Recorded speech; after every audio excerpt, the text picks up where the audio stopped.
নমস্কার, আমি মহাদেব দাস বলছি। আমার বাড়ি কুচবিহার জেলার বানেশ্বরে বাড়ি আমার। আমি বিহার পাবলিক সার্ভিস কমিশন দ্বারা বিপিএসসি টিআরই টুতে সংস্কৃত বিষয়ে পিজিটিতে সে কাঠিয়ার জেলায় টিচার হিসেবে নিযুক্ত রয়েছি।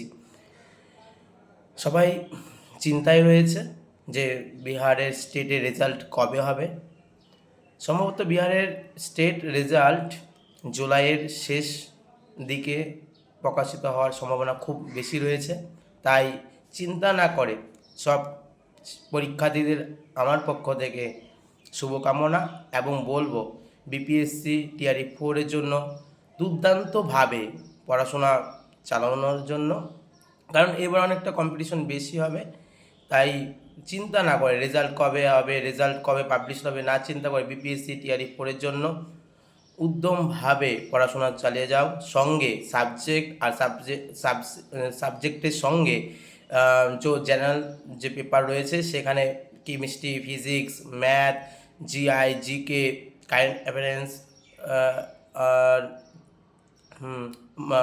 এই বিষয়গুলো খুব ভালো, ইতিহাস, ভূগোল, এই বিষয়গুলো ভালো মতো পড়তে হবে। তাই আমি যারা পরীক্ষা দিবেন বিপিএসসি টিআরই 4 তাদের জন্য শুভকামনা রইল এবং উদ্যমভাবে এবং খুব ভালোভাবে পড়াশোনা করুন। শুভকামনা রইল সবার যেন চাকরিটা হোক। নমস্কার।